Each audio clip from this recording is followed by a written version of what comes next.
नमस्कार। खबर पर नजर के इस अंक में आप सभी का स्वागत है। मैं हूं निखिल सिंह और खबर पर नजर में हम उन तमाम खबरों का विश्लेषण करते हैं जिन पर दिन भर रही है सभी की नजरें और जिनको हमारे संवाददाताओं ने दिन भर फॉलो किया है। तो ऐसी ही खबरों का विश्लेषण करेंगे, अपने संवाददाताओं के जरिए बात करेंगे कि किस तरह से रोजगार मेले का 16वां संस्करण रहा और वहां पर रही सरकारी नौकरियों की बहार। साथ ही साथ बात करेंगे मेदिनीपुर में एक अवैध पटाखा फैक्ट्री में ब्लास्ट हुआ है, क्या कुछ उसका अपडेट है, उस पर भी बात करेंगे। साथ ही साथ कर्नाटक की सियासत की बात करेंगे।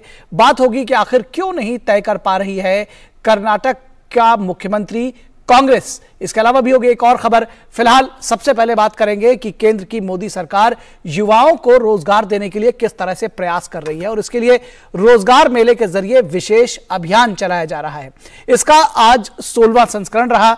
हर बार की तरह इस बार भी प्रधानमंत्री नरेंद्र मोदी ने रोजगार मेले में नव नियुक्त कर्मचारियों को वीडियो कॉन्फ्रेंसिंग के जरिए नियुक्ति पत्र सौंपे। इन नियुक्ति पत्र पाने वालों की संख्या 71,000 थी। आज ये रोजगार मेला 22 राज्यों में 45 केंद्रों पर लगा। सरकार का यह अभियान इस बात का प्रमाण देता है कि मोदी सरकार पूरे देश में सरकारी विभागों में खाली हुए पदों पर मिशन मोड में भर्ती कर रही है। और आज का दिन इसलिए भी खास है क्योंकि 2014 में 16 मई को ही भाजपा के नेतृत्व वाले एनडीए सरकार ने केंद्र में प्रचंड बहुमत के साथ सत्ता हासिल की थी। प्रधानमंत्री ने पिछले साल 22 अक्टूबर को 10 लाख सरकारी नौकरियां प्रदान करने के अभियान की शुरुआत करते हुए रोजगार मेला के पहले चरण की शुरुआत की थी। तो इस मौके पर प्रधानमंत्री ने नवनियुक्त कर्मचारियों को संबोधित भी किया। अपनी सरकार में नेचर ऑफ जॉब के बदलाव पर भी प्रधानमंत्री ने कई अहम बातें कही। उन्होंने बताया कि किस तरह बदलती हुई परिस्थितियों में युवाओं के लिए नए सेक्टर्स उभर कर सामने आए हैं। 9 वर्षों में भारत सरकार ने सरकारी भर्ती प्रक्रिया को ज्यादा तेज करने, ज्यादा पारदर्शी और निष्पक्ष बनाने को भी प्राथमिकता दी है। पहले स्टाफ सिलेक्शन बोर्ड भर्ती प्रक्रिया को पूरा करने में करीब 15 से 18 महीने का वक्त लेता था, यानी करीब 1.5 साल। आज ये प्रक्रिया 6 से 8 महीने में पूरी हो जाती है। तो 6 से 8 महीने में अब ये प्रक्रिया पूरी हो जाती है। किस तरह से रहता है ये पूरा सिलेक्शन और क्या कुछ कहना है लखनऊ के युवाओं का, इसके लिए बात करेंगे। हमारे संवाददाता रामेंद्र सिंह लखनऊ से जुड़ रहे हैं इस पूरे विषय पर बातचीत करने के लिए। सबसे पहले तो रिएक्शंस बताइए, जो युवाओं के, लखनऊ का जो यूथ है वो किस तरह से देख रहा है ये जो रोजगार मेला है, सरकारी नौकरियां, क्योंकि सभी को जो एक क्रेज रहता है सरकारी नौकरी का वो बिल्कुल अलग रहता है। देखिए निखिल, जिस वक्त स्मृति ईरानी की नियुक्ति प्रमाण पत्र बात रही थी, जो लोग आए थे करीब 350 लोगों को लखनऊ में नियुक्ति प्रमाण पत्र दिया गया, जिसमें 32 प्रमाण पत्र स्मृति ईरानी जी केंद्रीय मंत्री ने स्वयं दिया, बाकी को विभाग ने दिया। आप उनका उत्साह देखते हैं, उनको लग रहा था कि उनकी मनोकामनाएं, उनकी संभावनाएं, उनके परिवार की जो संभावनाएं थी वो सारी पूरी हो गई। ये देख के लग रहा था कि क्या उत्साह है, क्या उमंग है और सरकारी नौकरियों का चार्म रहता है। जानते हो आप, जिन लोगों ने तैयारी की तो उनका जो उन्होंने हमसे बात की, उन्होंने कहा कि हमने कभी नहीं सोचा था कि इतनी पारदर्शी तरीके से ये नौकरियां हमको मिलेंगी। हमने अपना काम किया, सरकार ने अपना काम किया और आज ये नौकरी हमको मिल गई है। पहले ये नहीं होता था। तो तमाम चीजें, और स्मृति ईरानी ने बहुत कम एक राजनीतिक बात भी कही, कहा एम्स रायबरेली खुल गया था लेकिन वहां लोग नहीं थे। एम्स में भी आज भर्तियां हुई है। उन्होंने कहा ये हमारे संसदीय क्षेत्र का भी एक पार्ट आता है, तो हमारे लिए भी उपलब्धि है। रेलवे और आईआईटी की जो कानपुर की भर्तियां हुई, उन्होंने कहा कि रेलवे एक दौर तक जब बहुत धीमी गति चलता था, अब तेज गति से चल रहा है। और जो लोग नियुक्ति पा रहे थे उनको प्रधानमंत्री ने भी उसी तरह संबोधित किया। केंद्रीय मंत्री ने भी कहा कि ये सेवा भाव लेकर जाए, लोगों की समस्याएं कैसे सुलझाए, जहां वो काम कर रहे हैं कैसे समाधान दे सके, इस पर उनका फोकस रहना चाहिए। इसको भी आत्मसात किया लोगों ने। और जो हमारे रिएक्शन है उन्होंने कहा है कि हम उसी तरह काम करेंगे जो प्रधानमंत्री की इच्छा है और जिस तरह वो संदेश दे रहे हैं। जी, एक बात आपने कही कि बड़ी तीव्र गति से ये नौकरियां दी जा रही हैं, जो प्रोसेस है वो भी तीव्र हुआ है, क्योंकि पहले शायद साल भर से ज्यादा ये कहिए कि कई मामलों में तो सालों लग जाते थे कि सिलेक्शन के बाद से लेकर के और नियुक्ति प्रमाण पत्र मिलने तक, ज्वाइनिंग तक। अब ये प्रक्रिया भी तेज की गई है। लेकिन देखिए, जब ऑनलाइन व्यवस्था होगी थी तो पारदर्शी भी, दूसरा तेजी आई है। पहले पारदर्शी नहीं थी और तेजी नहीं थी। प्रधानमंत्री ने कहा कि फार्म डालने की एक प्रक्रिया थी, फार्म मिला कि नहीं मिला, हमारा डाक समय से पहुंचा कि नहीं पहुंचा, ये तमाम चुनौतियां लोगों के सामने भी थी और विभाग के सामने भी थी। लेकिन अब ये स्थितियां नहीं, आप समय से फॉर्म सबमिट हो जाते हैं और आपको पता लग जाता है एक क्लिक कि हमारा फॉर्म सबमिट हो गया है। तो वो चुनौतियां विभाग को छांटने में भी आसानी होती, क्योंकि सॉफ्टवेयर ऐसे कि एक विभाग में छांट के किनारे कर दिया तो 6 से 8 महीने में ज्वाइनिंग हो रही, जो 1.5 साल में होती थी। तो और तो ये समयबद्धता के साथ पूरी भी की जा रही है। सरकार की नियत है, प्रधानमंत्री जी की इच्छा शक्ति है कि समयबद्धता के साथ पूरा हो रहा है, तो जिस कारण लोगों को अवसर जल्दी मिल रहे हैं और जल्दी से काम तेजी से हो पा रहे हैं। जी, निश्चित तौर पर तेजी से हो पा रहा है। बहुत शुक्रिया इस तमाम बातचीत और जानकारी के लिए रामेंद्र। और अब खबर पश्चिम बंगाल से, जहां पूर्वी मेदिनीपुर में एक भीषण विस्फोट में अब तक 7 लोगों की मौत की खबर है। जानकारी के मुताबिक पूर्वी मेदिनीपुर के एगरा स्थित एक पटाखे की फैक्ट्री में यह विस्फोट हुआ है। बताया जा रहा है कि यह फैक्ट्री अवैध थी और यह अवैध फैक्ट्री सत्ताधारी तृणमूल कांग्रेस के एक नेता के घर पर चलाई जा रही थी, इस तरह की खबरें हैं। धमाके की तीव्रता इतनी अधिक थी कि कई मीटर दूर तक लाशें जाकर गिरी और वो मिली हैं। ये तस्वीरें आप देख रहे हैं कितनी दूर तक लाशें मिली हैं और किस तरह से ये विस्फोट हुआ है, तो अपने आप में बयां करती हैं तस्वीरें कि कितना भीषण ये विस्फोट रहा होगा। और ये कहा जा रहा है कि ये जो पटाखा फैक्ट्री थी ये अवैध थी और तृणमूल कांग्रेस के एक नेता के घर पर संचालित की जा रही थी। बीजेपी ने इसी तरह के आरोप लगाए हैं। तो भाजपा ने पूरे मामले में सत्ताधारी पार्टी की भूमिका पर सवाल उठाए हैं। पार्टी नेता राहुल सिन्हा ने विस्फोट की निष्पक्ष जांच NIA से कराने की मांग की है।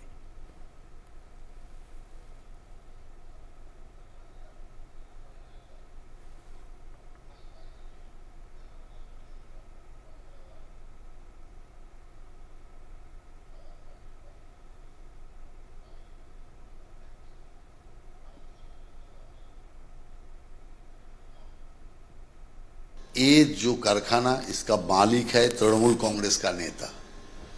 2022 में इनको गिरफ्तार भी किए थे ये अवैध पटाखा कारखाना का कारण। ये छूटा कैसे? और छूट गया तो फिर पटाखा कारखाना बनाया कैसे?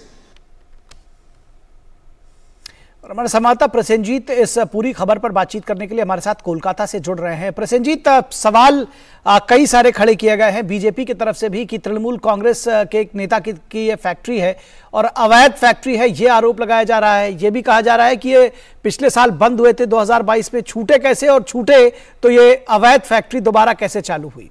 सवाल बहुत सारे हैं।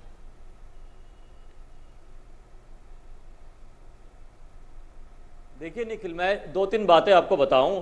ये बीजेपी के आरोप नहीं है। मैं चीफ मिनिस्टर ममता बनर्जी की प्रेस कॉन्फ्रेंस के हवाला देते हुए 2-3 बातें कहूंगा। एक तो है कि ये अवैध है, ये चीफ मिनिस्टर ने मान लिया।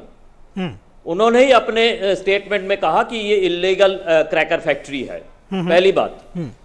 दूसरी बात है कि उन्होंने ये तो कहा कि इस आदमी को पहले गिरफ्तार किया गया था और फिर जमानत मिल गया, तो उन्होंने पूरी आरोप अदालत के ऊपर छोड़ दिया है। तो सवाल यह है कि अगर अदालत के सामने कोई किसी तरह की प्रमाण ना रख पाए, सबूत ना रख पाए, पुलिस जो इनका काम है, मतलब चीफ मिनिस्टर या पुलिस मिनिस्टर ममता बनर्जी का काम है, सबूत नहीं रख पाए तो अदालत ने जमानत दे दिया।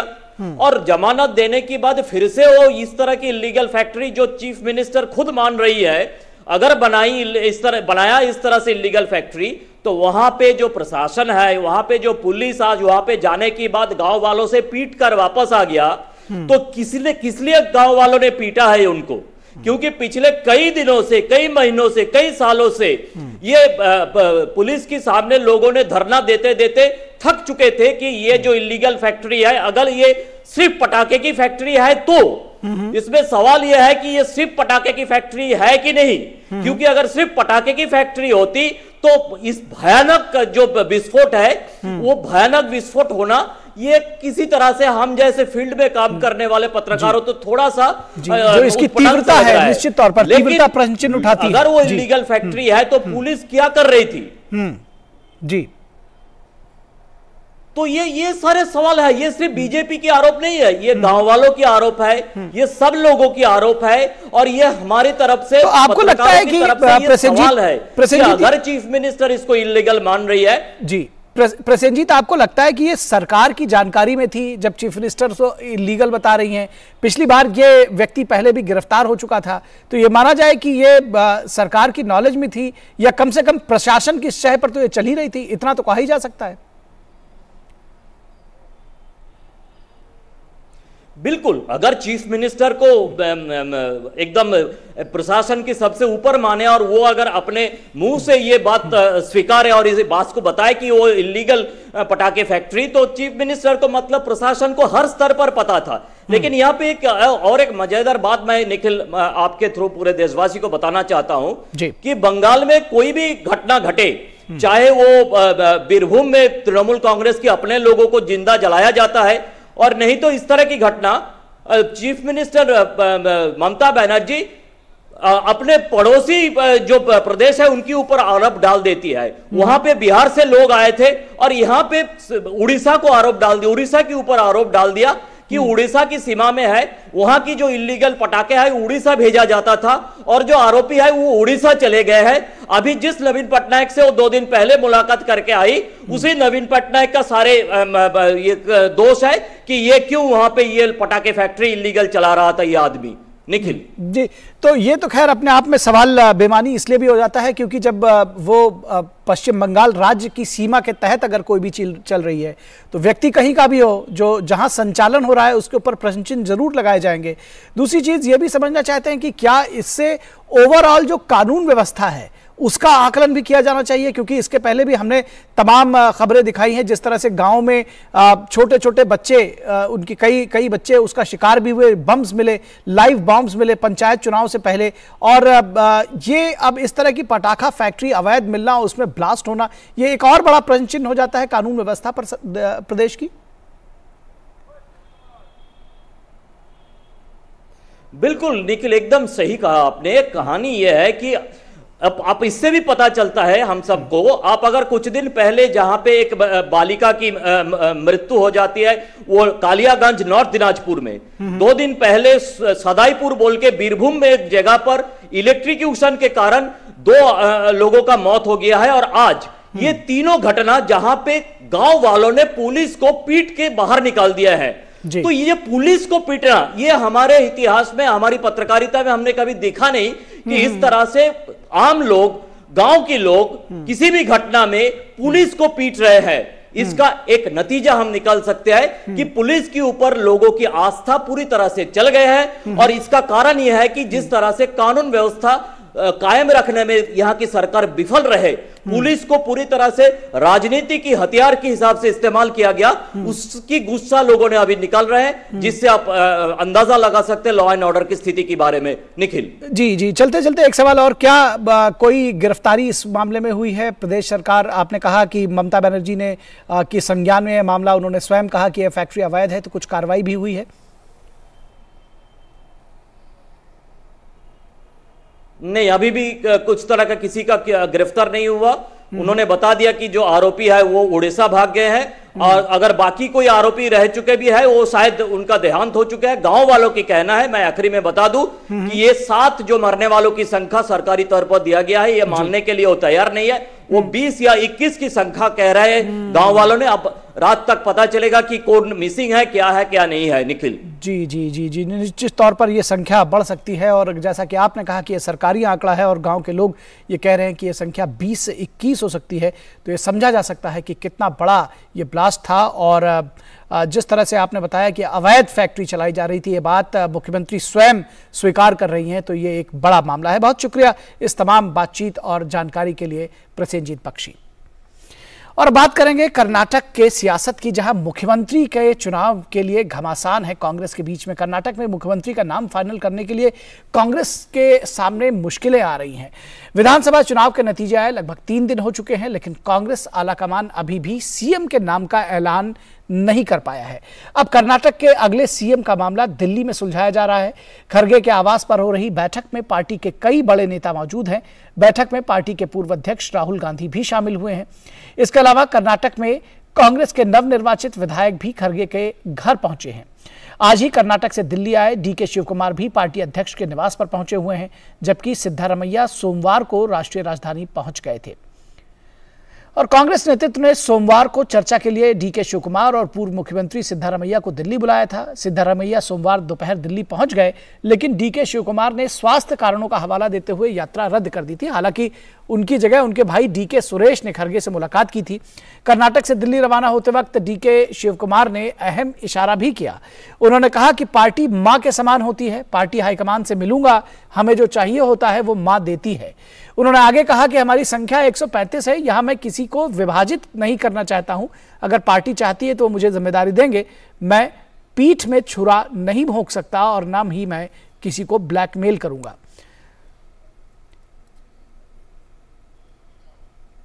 I will not backstab also. I will not blackmail also. That is, whoever want to have their culture, let they do and enjoy it. But why I should do? I will not do. I don't want to divide any MLAs, whether they are favor or whether they are not favor. Ours is a united house. Our numbers are 135 plus other independent associates. I don't want to divide anyone here. Whether they like me, whether they doesn't like me, I am a party president. I am a responsible man. I have to look everyone in a same eyes. Though I have 2 eyes, I should look everyone in a equally. और इस पूरी खबर पर बातचीत करने के लिए हमारे साथ हमारे संवाददाता ऋषि कुमार जुड़ रहे हैं। ऋषि, ये घमासान जो है दिल्ली तक आया है, बैठकों का दौर मल्लिकार्जुन खड़गे के घर जारी है, आपने दिन भर उसको कवर किया है। किस तरह से देख रहे हैं, कब ये जो $1 मिलियन क्वेश्चन है कि सीएम कौन बनेगा, कब तक तय हो पाएगा? आपको कुछ लग रहा है, अंदाजा, अंदेशा? देखिए, जहां तक ये $1 मिलियन क्वेश्चन जो है वो निश्चित तौर से एक बड़ी बात है अभी समय कांग्रेस के लिए। लेकिन जिस तरीके से कांग्रेस की जो इन दोनों नेताओं की तरफ से अब जो बयानबाजी हुई है, वो कहीं ना कहीं उसका एक तरीके से मेकओवर है कि वो ये मैसेज ही देना चाहते हैं कि किसी भी तरीके का कोई गतिरोध नहीं है। लेकिन अगर गतिरोध नहीं होता तो ये विवाद या इतना वक्त क्यों लगता? दोनों चीजों का जवाब संभवतः कोई प्रेस कॉन्फ्रेंस जब होगी तब वो दे पाने में सक्षम होंगे कि अगर विवाद नहीं है तो समय क्यों है, और समय अगर लग रहा है तो विवाद क्यों नहीं है। ये दोनों चीजों को कांग्रेस को बताना होगा, क्योंकि डीके शिवकुमार ने 2 बातें एक साथ कह दी हैं। एक तरफ वो कहते हैं कि 135 विधायक उनके साथ हैं और वो पार्टी के विधायक हैं, मेरे विधायक नहीं है, पार्टी मेरी माँ है, बहुत सारी चीजें हैं जो वो लगातार बोल रहे हैं। दूसरी तरफ कह रहे हैं कि अगर पार्टी उन्हें सक्षम मानती होगी तो नेतृत्व देगी। कहीं ना कहीं ये इशारे हैं और ये बात कह रहे हैं कि वो नेतृत्व के लिए तैयार हैं, और अगर वो नेतृत्व के लिए तैयार हैं तो फिर सिद्धारमैया की स्थिति क्या है? तो कुल मिलाकर ये पूरी की पूरी परिस्थिति है, जिसमें जो कांग्रेस आला कमान है और कांग्रेस अध्यक्ष के लिए इस समय चुनौती यही है कि कैसे इन दोनों नेताओं को संतुष्ट करके एक ऐसा रास्ता निकाला जाए जो कि आने वाले वक्त में कांग्रेस के लिए ये कर्नाटक में कम से कम चुनौती न बने। और इसी वजह से आज तमाम मुलाकातों का दौर हमने देखा है, चाहे वो पर्यवेक्षक रहे हो या फिर महासचिव रहे हो, और या फिर जो ये दोनों नेता हैं, अब तो डीके शिवकुमार भी मिल चुके हैं कांग्रेस के प्रेसिडेंट के साथ में। अब जो परिस्थिति है, और राहुल गांधी ने बीच में मुलाकात की ही थी, हमने देखा था दिन में वो कांग्रेस अध्यक्ष से मिलने के लिए आए हुए थे। तो पूरी की पूरी जो परिस्थिति है, इसमें जो घटनाक्रम है और जो पक्ष है वो जो मजबूत होता हुआ दिखाई दे रहा है, वो अभी भी सिद्धारमैया की तरफ ही जाता हुआ दिख रहा है। लेकिन डीके शिवकुमार की तरफ से कुछ ना कुछ ऐसा जरूर होगा जिस वजह से ये मामला अभी तक साफ नहीं हो पाया है, और ये बात कांग्रेस को अब बतानी होगी, क्योंकि वक्त काफी ज्यादा लगना शुरू हो गया है। किसी फॉर्मूले की तलाश में है कांग्रेस, ऐसा लगता है आपको? बिल्कुल फॉर्मूला तो बिल्कुल बनेगा ही, बिना फॉर्मूले के तो ये अनाउंसमेंट होना संभव ही नहीं है, क्योंकि ये जो देरी लग रही है इसमें बिना किसी फॉर्मूले के आप किसी समाधान की ओर आगे बढ़ पाएंगे, ये तो संभव ही नहीं है। लेकिन उस फॉर्मूले को राजी होना और उसमें कितनी बार्गेनिंग हो, इसकी कवायद ज्यादा दिखाई दे रही है। दूसरी जो बड़ी बात है, अब जो हमने अब तक महसूस किया कल से, कि डीके शिव कुमार जो कहीं ना कहीं सोनिया गांधी को लेकर वो चाहते हैं कि उनके साथ भी उनकी मुलाकात हो और कोई ऐसे पक्ष आने से पहले, ऐसा कोई फॉर्मूला आने से पहले उनकी भी सहमति हो, क्योंकि हम जानते हैं कि वो दिल्ली में नहीं है, संभवतः वो पहुंचने वाली होंगी या कभी भी पहुंच सकती है। तो ऐसे में वो 1 to 1 उनके साथ भी मुलाकात करना चाह रहे होंगे, क्योंकि हम तक जो जानकारी अब तक मिली है कि वो आज लग रहा था कि अनाउंसमेंट हो जाएगा, लेकिन अब एक बार फिर से इसमें कुछ पेच फंसता हुआ लग रहा है और लग रहा है कि अनाउंसमेंट संभवतः कल हो पाए, लेकिन आज भी संभावना है। अगर टेलीफोनिक रूप से अगर सोनिया गांधी से बात हो जाती है, क्योंकि राहुल गांधी के साथ तो बातचीत हो रही है और वो मौजूद भी है, मीटिंगों में भी है, तो वो चीज अब स्थिति में उनके साथ कोई ऐसा कोई नहीं है गैप की, कम्युनिकेशन गैप की उनके साथ कोई बातचीत नहीं हो रही। लेकिन अभी सोनिया गांधी के साथ क्या कुछ बातचीत हो रही है, इसको लेकर अभी तक किसी भी तरीके की कोई ठोस जानकारी प्राप्त नहीं हुई है। इसी वजह से मुझे लगता है कि देरी हो रही है। संभवतः कोई फॉर्मूला बनते ही इसका अनाउंसमेंट हो जाएगा। जी, निश्चित तौर पर फॉर्मूला की तलाश में है कांग्रेस, और ये भी एक बड़ा प्रश्न है कि ये फॉर्मूला कब तक तलाशा जाएगा, क्योंकि 3 दिन बीत चुके हैं और आगे भी समय लग सकता है। ये कभी भी इसका अनाउंसमेंट भी हो सकता है और आगे हो सकता है मामला लंबा खिंच जाए। फिलहाल बहुत शुक्रिया इस तमाम बातचीत और जानकारी के लिए ऋषि कुमार। और कांग्रेस नेता राहुल गांधी के खिलाफ मानहानि के एक मामले में झारखंड हाईकोर्ट ने फैसला सुरक्षित रख लिया है। राहुल गांधी पर गृह मंत्री अमित शाह के खिलाफ आपत्तिजनक टिप्पणी करने का आरोप है। मामला साल 2018 का है। उस दौरान चाईबासा में कांग्रेस अधिवेशन के दौरान राहुल गांधी ने भाजपा के तत्कालीन राष्ट्रीय अध्यक्ष अमित शाह पर निशाना साधा था। भाजपा नेता नवीन झा ने राहुल गांधी की भाषा को आपत्तिजनक बताते हुए निचली अदालत में याचिका दायर की थी और बाद में मामला हाईकोर्ट पहुंचा। झारखंड हाईकोर्ट के न्यायाधीश अंबुजनाथ झा ने दोनों पक्षों को कल तक दलीलों का सारांश दाखिल करने का निर्देश दिया है। तो इस पूरी खबर पर बातचीत करने के लिए हमारे साथ हमारे संवाददाता दिवाकर कुमार मौजूद है। दिवाकर, ये 2018 का मामला है, क्या कुछ कहा गया और जिस पर नेता इतने आहत हुए कि उन्होंने इस पर मुकदमा कर दिया, तो जाहिर सी बात है कि जो मामला है वो गंभीर होगा और अब यह हाईकोर्ट तक पहुंच चुका है। क्या कुछ जानकारी देंगे आप?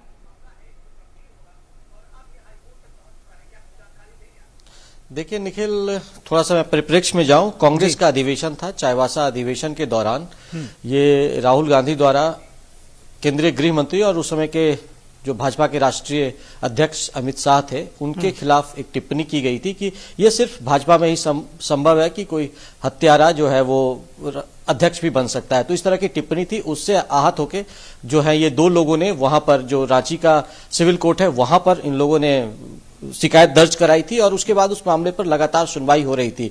और उसके बाद इसमें राहुल गांधी ने, हालांकि उन्होंने हाईकोर्ट में अर्जी देकर सौसरी उपस्थिति से अपनी जो एक कहते हैं उससे उन्होंने छूट मांगी थी और उसमें छूट भी मिल गया था और पीड़क कार्रवाई कोई ना हो इसको लेकर भी छूट उन पर मिल गई थी। और लगातार इस मामले में हाईकोर्ट में सुनवाई हो रही थी और लगातार जो सुनवाई का पक्ष है वो चलता रहा था। और एक साथ इसके साथ ही साथ झारखंड में जो हम कह सकते हैं राहुल गांधी से जुड़े 3 मामलों में सुनवाई हो रही है। एक दूसरा मामला जो जिस मामले में राहुल गांधी को सूरत कोर्ट से 2 साल की सजा हुई है, वैसा मामला भी झारखंड में एक जुड़ा हुआ है और उसमें राहुल गांधी ने भी सशरीर उपस्थिति से छूट मांगी थी, लेकिन फिलहाल वो संभव हाईकोर्ट की ओर से वो मंजूर नहीं किया गया और 22 मई को उस मामले में उन्हें हाजिर होना है। तो हम कह सकते हैं कि राहुल गांधी जो अपने बयानों को लेकर लगातार विवाद में रहे हैं, उन पर झारखंड में 3 मामले चल रहे हैं। 2 मामला वहां पर जो चाईबासा में जो दी गई है टिप्पणी केंद्रीय गृह मंत्री अमित शाह से जुड़ा हुआ है, उस पर दी गई है टिप्पणी, उस पर सुनवाई हो रही है और आज इस मामले में फैसला की उम्मीद की जा रही थी। झारखंड हाईकोर्ट में जो न्यायाधीश हैं अंबुजनाथ, उनकी पीठ में इस मामले पर सुनवाई चल रही थी और उम्मीद थी, लेकिन कोर्ट ने इस मामले में आज फैसला सुरक्षित रखा है। दोनों पक्षों की कई घंटों की लंबी दलील ली गई है और उसके बाद एक सारांश दोनों तरफ से दर्ज कराने के लिए कोर्ट में भी कहा गया है। उसके बाद कभी भी इस मामले में फैसला आ दलीलों में क्या कहा गया? फिलहाल जो मुश्किलें राहुल गांधी की है वो थमती हुई नजर इसलिए नहीं आ रही है कि एक मामले में उन्हें 22 मई को फिर से हाजिर होना है। जी दलीलों में क्या कुछ कहा गया दोनों पक्षों में, अगर थोड़ा सारांश बता सकें? जी निखिल, जी मैं ये जानना चाह रहा हूं कि दलीलों, निश्चित तौर पर जो दलीलों में कहा जा रहा है कि आपने देखा है कि कैसे उन्होंने मोदी सरनेम को लेकर टिप्पणी की थी और उसके बाद जो सूरत कोर्ट ने है उस पर संज्ञान लिया और उसके बाद इस तरह से उन पे 2 साल की जो सजा दी गई और उसके बाद जो उस मामले में है उनकी संसद सदस्यता भी चली गई। तो ये जो इस तरह का विवाद है, उसी तरह का तर्क जो भारतीय जनता पार्टी के जिन लोगों ने 2 लोगों ने जो शिकायत दर्ज कराई है उस मामले में भी आ रहा है। तो लगातार ये जो है वो तर्क दिए जा रहे हैं कि राहुल गांधी बयानबाजी करते हैं, आपत्तिजनक टिप्पणी करते हैं और इससे उनकी जनभावना जो है, लोगों की भावनाएं हैं, वो आहत होती है। तो इस तरह के बयान नहीं होने चाहिए और इस तरह से मैसेज जाना चाहिए। और लगातार ये तर्क दिया जा रहा था कि इस तरह का जो बयान है उसे जो है वो जनहित में नहीं माना जा सकता और इससे निश्चित तौर पर लोगों पर इसका प्रभाव पड़ता है और लोगों की जो भावना है वो आहत होती है। जी निश्चित तौर पर। तो देखते हैं कि अदालत का क्या कुछ इसमें फैसला रहता है। फिलहाल बहुत शुक्रिया इस तमाम बातचीत और जानकारी के लिए दिवाकर कुमार। तो खबर पर नजर के इस अंक में बस इतना ही। हमारी पूरी टीम को दीजिए इजाजत। नमस्कार।